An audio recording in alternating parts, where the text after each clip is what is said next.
Good morning and नमस्कार my dear students. आज हमने हमारे स्टूडेंट्स के साथ हमारे शानदार पावर पैक कोर्स में lecture number 7 development of science and technology in India इस विषय पर बहुत चर्चा की। इस पे काफ़ी सारे सवाल आपको मेंस में एसेज में दिखाई देंगे, इसलिए टॉपिक बड़ा महत्वपूर्ण होता है। मेरी 150 लेक्चर की सीरीज का ये कोर्स आज 29th मुकाम पर पहुंच गया। तो आपने अभी तक एनरोल किया है नहीं, तुरंत करो बेटा और भारत के सबसे शानदार कोर्स का पूरा पूरा लाभ शुरू करो। 150 लेक्चर, 16 मॉड्यूल, साथ में पावर ऑफ 10 की सीरीज, टेस्ट सीरीज, सब कुछ। और कल इंटेलेक्चुअल प्रॉपर्टी पे लेक्चर होगा, वो अपने आप में एक और बहुत शानदार मुकाम है। तो आज हमने क्या क्या पढ़ा? आज हमने एक बहुत ही ग्लैमरस टॉपिक है न्यूक्लियर इंडस्ट्री इन इंडिया। ये इतना मजेदार टॉपिक है। हालांकि हम बेरली 7 गीगावाट एनर्जी न्यूक्लियर से बनाते हैं, अभी वो बढ़ रही है धीरे धीरे, लेकिन रिन्यूएबल इतना तेजी से बढ़ रहा है कि न्यूक्लियर एकदम ही पिछड़ गया है। तो 400 गीगावाट में अब मुश्किल से 6-6.5 गीगावाट कोई मायने नहीं रखता है। लेकिन हमको न्यूक्लियर वेपन्स भी तो बनाने हैं, तो इस इंडस्ट्री को बंद तो कर नहीं सकते। बहुत डिटेल में समझाया। S&T policies of India, Bharat में अभी तक 5 स्टेटमेंट्स आए हैं सरकारी, वो देखा। R&D इन्वेस्टमेंट की सच्चाई, Indian agriculture science and tech, Indian IT sector की शानदार कहानी, और फिर एग्जाम के क्वेश्चंस। एक पूरा पैकेज रहता है हर लेक्चर। इतना प्रिसाइज ढंग से हमारी टीम ये सब तैयार करती है कि आप इसका ढंग से फायदा उठाएं। न्यूक्लियर इंडस्ट्री में सबसे पहले तो न्यूक्लियर एनर्जी बनती कैसे है, तो आप सभी जानते ही हैं कि भाई मॉलिक्यूल्स के अंदर एटम होते हैं और एटम के अंदर न्यूक्लियस होता है, जिसके अंदर प्रोटॉन, न्यूट्रॉन और उसको घूमते हुए इलेक्ट्रॉन्स होते हैं। सारा फंडा बहुत सिंपल है। हमें इस न्यूक्लियस के अंदर जो बॉन्ड्स हैं, इन पार्टिकल को जोड़ के रखने वाले बॉन्ड, उनमें एनर्जी बहुत ज्यादा होती है। किसी तरह हम उन बॉन्ड्स को अगर तोड़ें तो मास कम होगा और वो मास एनर्जी में कन्वर्ट होकर बाहर आ जाएगा। तो फिशन हो या फ्यूजन, जो प्रोडक्ट्स होते हैं उनका मास हमेशा ओरिजिनल प्रोडक्ट्स के मास से कम होता है। दैट इज व्हाट E=mc² का मैजिक इज ऑल अबाउट। और भयानक एनर्जी रिलीज हो जाती है। समझ में आया आपको? और इसलिए न्यूक्लियर एनर्जी बहुत ही टेंटलाइजिंग टॉपिक है। दुर्भाग्यवश अभी तक केवल फिशन फिशन फिशन फिशन ही हुआ है। बड़े एटम को तोड़ो, फ्यूजन जो है हो नहीं पाया है। ठीक है, मतलब चाइना ने अपना तोकामाक चला लिया और ITER भी एक्सपेरिमेंट, लेकिन कंसिस्टेंट बेसिस पे फ्यूजन पावर सेक्टर ऐसा नहीं बन पाया है। हो सकता है अगले 10-15 साल में बन जाए। एक बात तय है, छोटे एटम्स को मिलाकर बड़ा एटम बना के फ्यूजन रिएक्शन करके जो एनर्जी है, इसी से सूरज भी चलता है। जिस दिन ये हो गया उस दिन दुनिया में फाइनल क्रांति हो जाएगी, क्योंकि छोटे से मटेरियल से बरसों तक एनर्जी निकल पाएगी। इतनी एनर्जी एटम्स के अंदर है जो फ्यूजन से आ सकती है। हाइड्रोजन बॉम्ब इसी सिद्धांत पे चलता है। टाइप्स ऑफ डीके पे बात की। सूरज में एनर्जी कैसे बनती है, प्रोटॉन प्रोटॉन चेन रिएक्शन एकदम बारीकी से सिखा दिया। पंडित जवाहरलाल नेहरू का 1948 का विजन कि वो डॉक्टर होमी जहांगीर भाभा को लाए, और इंडियन एटॉमिक एनर्जी कमीशन 1948 में क्या जरूरत थी? कौन पूछ रहा था? किसको पता था एटॉमिक एनर्जी? इसको विजन कहते हैं। ये विजनरी लोगों ने भारत की फाउंडेशन रखी, जिसके मीठे मीठे फल आज हम खा रहे हैं और व्हाट्सएप पे सुबह से शाम उनको गंदी गंदी गालियां दे रहे हैं। बहुत बढ़िया, सही कर रहे हैं एकदम।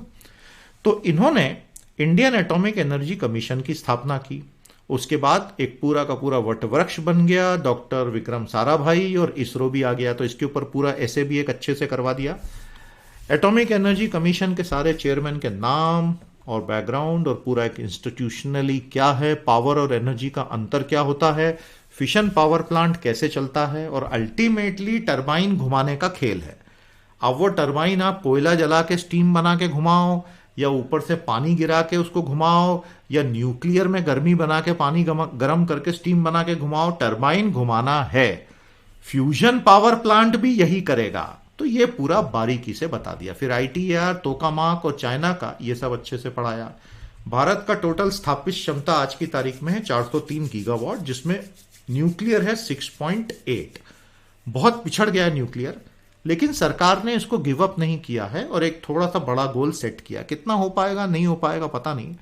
मेरा पर्सनल रीडिंग ये है कि न्यूक्लियर हमारे लिए जरूरी सिर्फ इसलिए है, बहुत बड़े तौर पर, सोलर और विंड आने के बाद भी, कि हमारा पूरा का पूरा डिफेंस में जो हमको एटॉमिक वेपन्स चाहिए वो इसके साथ इंट्रिकेटली लिंक्ड है। ठीक है, ऐसा सरकार ओपनली बोलेगी नहीं, वी अंडरस्टैंड।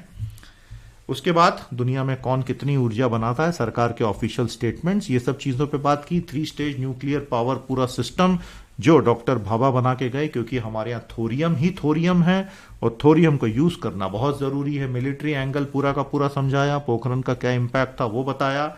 ये चार्ट जो मैंने लेक्चर में लिया इस पे 2022 में प्रीलिम में क्वेश्चन आ गया था, 1 सेकंड में सॉल्व हो जाता है। पूरे तटीय इलाके में नहीं मिलता है, केवल ईस्टर्न कोस्ट में मिलता है। तो स्टेटमेंट 3 उड़ जाता है तो उससे आंसर आ जाता था। डिटेल में आपको ये पूरा का पूरा आज के लेक्चर में यूरेनियम एनरिचमेंट, न्यूक्लियर ट्रायड, ये सब हमने पढ़ाया। उसके बाद हम एक बहुत ही मजेदार सेक्शन पर आ गए, S&T policies of India. Bharat सरकार की अपनी फॉर्मल पॉलिसीज हैं जो समय समय पर आती रही हैं और इन फॉर्मल पॉलिसीज में 5 रही हैं। Science policy religion 1958, TPS 1983। मजे की बात यह है इसमें सबसे पहले विज्ञान पे फोकस किया गया, फिर से पंडित नेहरू।